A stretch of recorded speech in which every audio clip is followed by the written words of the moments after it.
I can tell within the first like 7 seconds whether I'm gonna enjoy reacting to a video, and I'm gonna really enjoy reacting to this one. My name is Maisha Hagan. I am the owner and head coach at Beauty and the Boss, a professional development and career coaching service for women in male dominated industries. And I am reacting to videos of people talking about the employee review process. I've said it before, I'll say it again. I have a love hate relationship with employee reviews because I think, on one hand, they're a great opportunity for us to get quality feedback from both the manager and the company. I think it's a great opportunity for individuals to be really clear about their career goals. On the other hand, I think that most processes are biased and meaningless, and there's a huge gap between what they're intended to do and what they actually do. That said, one of my favorite things to do as a career coach is to help women smartly navigate and come up with a strategy for their employee review process. Ultimately, the outcomes of those meetings correspond with real dollars, real outcomes, real promotions, real opportunities.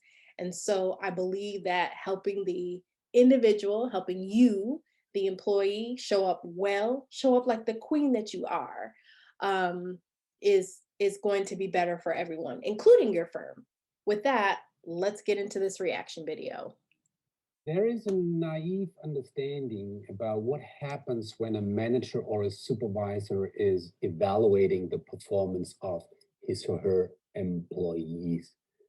It's the idea that a manager knows how to do things, there is a clear expectation, and then the manager mirrors the expectation with the actual performance and behavior of the employee, and then a valid evaluation occurs. That's probably not true. Yes, we've got it. I told you I was gonna like it. You know why I like it? No lies detected. No lies detected. He is absolutely right. It is a naive expectation that we have when we go into employee reviews. I think one of the naivetes is that, if that's a word, is that managers actually know how to conduct a quality employee review. They don't. More often than not, they are given forms, they are given an outline of a process, um, and they are given a list of people and a deadline by which they need to work through that list. And the other reality is that the higher we move up in management, the further we are many times away from actually doing the work that the individuals that we are assessing are doing. And so there are nuances that we are just unfamiliar with. And if those are scrubbed out because we have performance and attitude and ranking and rating, um, then we just miss a lot of quality in an effort to get through this process and check it off the list. So, for a minute, let's look into the manager's mind and ask ourselves what's going on when a manager is evaluating a person. Tell us, And here Armin. is a cognitive view. And let's have, for the sake of simplicity, the example of the manager has to evaluate the team ability of an employee. The first thing he or I she think he's has talking to about do is to teamwork. understand what is team ability? Teamwork. What makes up team ability? So the manager has to interpret the criteria. So in the next step, he or she has to recall relevant memory content. Mm, He or she might think, okay, how was John in the last few months? okay, let's talk about that. That's called recency bias. Recency bias, which is that the most recent thing that has happened, or the most recent thing that stands out in our mind and in our memory, is the thing that we build most context around. Um, this is extremely important for us to take into consideration, if especially if you have one annual review a year. Like, if you have one formal employee review a year, then this is something that we strategize around, right? Is that recency bias. And so One strategy is to do what children do at Christmas time. What do children do at Christmas time? If they know Christmas is coming up, suddenly rooms are clean. It's yes, ma'am, no, ma'am, yes, sir, no, sir, right? Homework is done. Their attitudes and behaviors change with the expectation that they have this date, December 25th is coming, right? And so we could very well apply a similar strategy where if you know your annual review is coming up, let's say it happens in March of each year, then around end of January, um, we start to make some significant shifts. Not to say that the rest of the year you can be garbage and then the last 2 months of the fiscal year shine like a star. No. But what we do want to do is start to plant some memories and seeds and some particular situations to be able to influence that recency bias in your favor. What do I remember? How was that?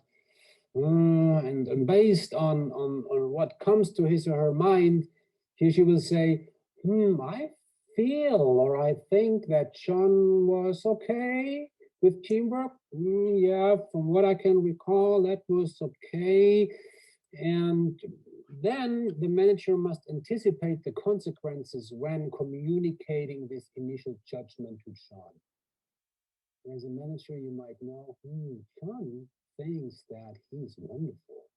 But if I say to Sean, you are just okay, Okay.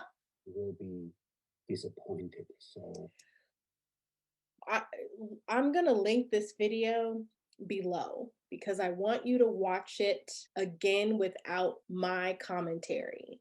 And I want you to truly listen to what he's saying. He's showing that really when a manager sits across the table and starts to think about how to evaluate an employee, they are dealing with some psychological things that are happening. And some of them are so uncomfortable that they are figuring out, whether consciously or unconsciously, how to get out of them. These are real psychological things that we have to take into consideration. I worked with one client, she is fiery, and I love her. And when we practiced for her annual review, I could literally see her getting angry. And we had to practice like letting that anger leave out of her head and out of her body so that she could stay focused and not have an attitude and not become defensive. Because in doing that, what she actually was doing was derailing the conversation off of what her goal was, right? Because the minute that she got defensive, her manager got defensive, and now we're doing something different. We're not even talking about what I have done or what I want to do. Now we're dealing with this sword fight, right, at the table. And so we practice that, right? And we strategize around those things.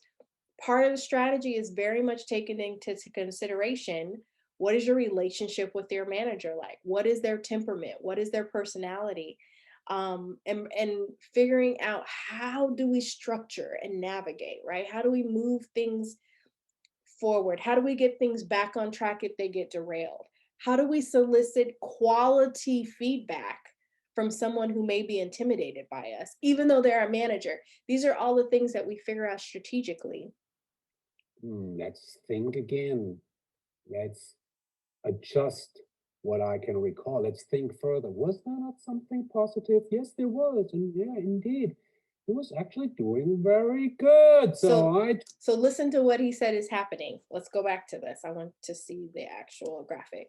First of all, I love that we have a flow chart. Thank you, Dr. Trost. Um, so he's saying, first of all, the manager is thinking about whatever the criteria is, right? And what it means. So, what does it mean to have a good attitude? What does it mean to be engaged? What does it mean to be a good team player? Then they go and they move into what was something recent that happened, whether that was high or low, good or bad. Then they make an immediate and initial judgment based off of that recency bias, right? Then they think about, "Oh, what is this conversation going to be like?" And if they think this person's going to ask for more money, this person's going to blow up, she's going to have an attitude, he's going to get defensive, then what they do is they go back and rethink what is something else that they can focus on that maybe changes their judgment. This is a person saying, I don't want to deal with drama or confrontation. So, is there a way for me to reframe my feedback um, to avoid that? This is a really good example of what is happening in someone's mind, again, whether consciously or subconsciously. And the question that you and I work through is how do we use this information to come up with a strategy that is specific to you that helps you show up well in your employee review. So I try to reshape my judgment so that I can articulate it to John and not to hurt the relationship to him. So that's the final. Now, one thing I think is good that I like he's saying, and I hope it is the case, is that most times the adjustment in the communication is because they want to honor the relationship.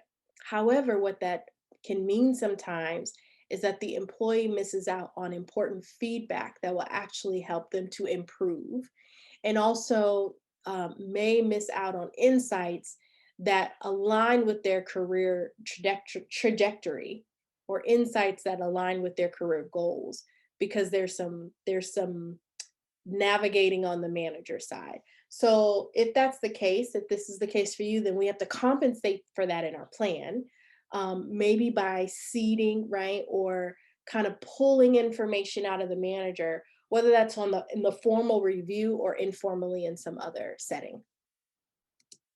Judgment that I communicate, something that will not hurt the relationship. Depending on the way you lead, this seems to be more important sometimes. This process only happens when there is no judgment available, of course. If there is already a judgment available, when in the last few weeks, I always thought about the lacking team ability of John. I have this available and then I can communicate it right away. But that's rarely the case. So I have to think, and very often I just feel it. All right, I think I know what he's saying here. When he talks about is there a judgment available, I think he's jumping to the fact of is there already an assessment of hey, this has been a problem for a minute and something that we've been working on, and I've been providing feedback from a manager's perspective, right? Or from the employee side, is this something that my manager and I have been trying to navigate and work through and figure out for some time? If yes, I'm automatically thinking about, "Ugh, what is going to be the outcome of this conversation, right?" But if no, if this is just kind of a new pop-up thing, right? Just suddenly now I'm aware of like, oh, I don't know how much of a team player Miranda is, or Jasmine, then you go back to the top of the process, right? So now you're looking at, again, assessing and recalling a memory and all these other things. I think that's what he's saying. When there is no judgment available, of course. If there is already a judgment available, in the last few weeks, I always thought about the lacking team ability of John. I have this available and then I can communicate it right away. But that's rarely the case. So I have to think, and very often I just feel it. Hmm. So it's not objective at all. We know this. It's not. And Stop. It's not objective at all. And that, back to my love hate relationship, that's one of the things that I really struggle with. The reality that this is not an objective process. That we pretend as though it is objective when it's not. In strategizing, what we really do, what we actually do is take into account that we got to navigate some bias here, right? We got to navigate some emotion on the other side of the table. We may even have to navigate some emotion that's within you, so that the outcome is meaningful and not get stuck in just us checking a box because your name on someone's to-do list. really, the most important thing you have to understand here is that performance evaluation is not a technical process, really not. It's a social process. It's a social process where very often the relation to the person to be evaluated is of higher importance than the validity of the final outcome. I love what he's saying, and I've never thought about it in this way, that it is a social process. But I agree with that. I agree with that assessment. And I think that when we take that into consideration, when I say me, we, I mean you and I, we actually have an upper hand of navigating than your manager does because your manager is approaching this from a technical process, part one and then part two and then part three, right? And I've got 12 of these that I've got to do in the next 3 weeks. And so I got to schedule all these out and I got to fill out this form and make sure the HR, they're looking at it from that type of process. When in reality, it is social, right? It is a conversation between people. It is about making sure that your message is clearly heard. It is about making sure that that person will not feel stupid or embarrassed by taking that message forward and advocating for you when you're not in the room. And so the way that we do that is not through some technical process, but it really is through a social process. It's through confidence, it's through reassuring, it's through building rapport in the relationship, it's in having evidence and proof.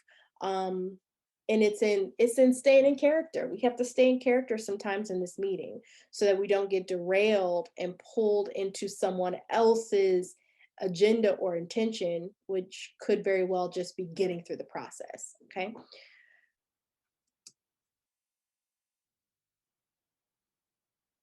Oh, okay.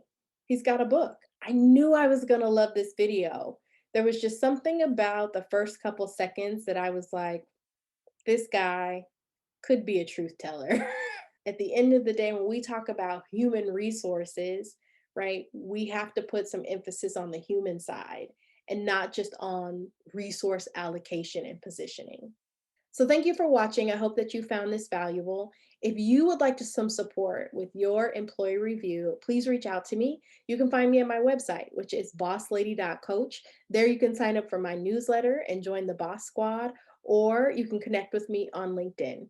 Have a great day, and I'll see you next time.